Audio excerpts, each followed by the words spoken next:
Hey, what's going on, everybody? It's Dave in here helping you play creatively. So recently I have been getting a number of questions regarding how do I transition from playing classical music to gospel music. And I believe that the answers I provide to you today will be helpful for transitioning from classical music to jazz, or classical music to blues or rock, or quite frankly, most of the genres that we play here in America and many of the genres around the world. All right. So one of the first things you need to realize is that you're transferring from a genre that's focused on notated music to understanding concepts. So in classical music, you're really focused a lot on technique and you're focused on your sight reading abilities. Well, in gospel and jazz, really you need to understand the concepts. Even the language is different. So I remember when I was, learning some classical pieces in my younger years, I would have to learn things like Largo and Andante. I had Andante, and I had to learn things like, eighth notes, quarter notes, 16th notes, dotted 16th notes, right? Like I had to really focus on my sight reading ability and the language around that. Well, when you play jazz and gospel, you're focused on other things like 2-5-1s and understanding the chord progressions and chord substitutions. And so it's really understanding that you're learning a different language and you need to begin to adapt yourself to that language. So that's the first thing, all right? The second thing is you're moving from a genre where you have to focus on what you see, and now you need to focus on what you're listening to. So in classical music, everything is notated for you and it's right in the front of you. I think about my drummer at church who he's not necessarily a classical musician on the piano, but he plays in an orchestra, right? So he's a percussionist. Well, even when he's playing drums for me, like Christian contemporary music, he has to still see the music on the loop. Like he still has to stare at the loop. He's so used to seeing it, not necessarily thinking about what he's doing and listening to the instrumentation around him. And that affects the way he plays. So you have to move away from the seeing aspect of what you're doing to the listening aspect of what you're doing.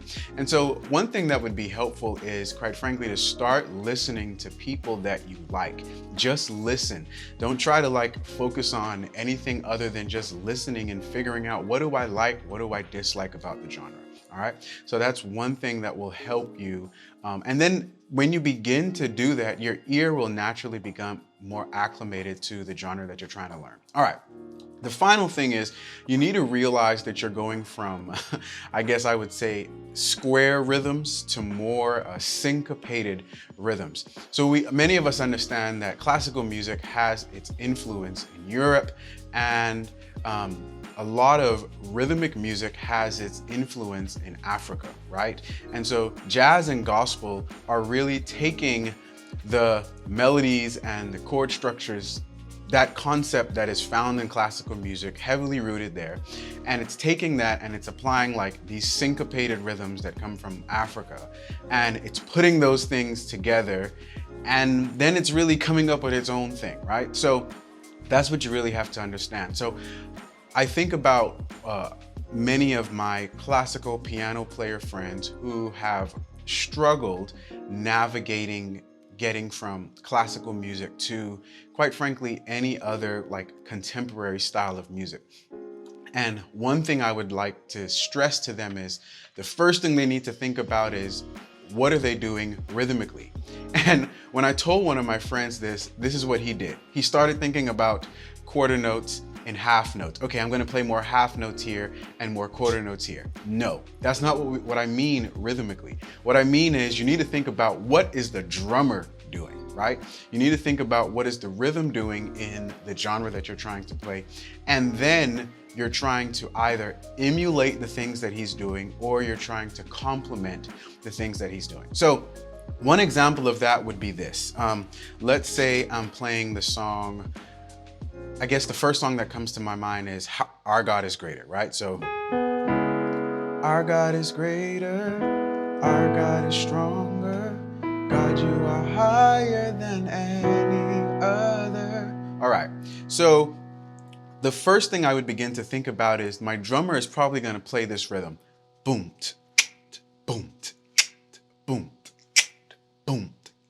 Now I'm going to try to emulate that on the piano. Boom, boom,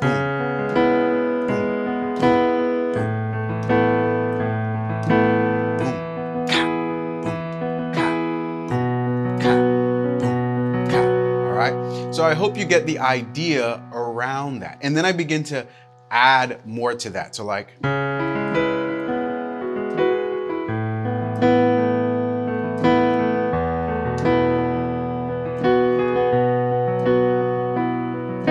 I still have that initial basic framework of boom, cat, right? I'm thinking about what the drummer is doing.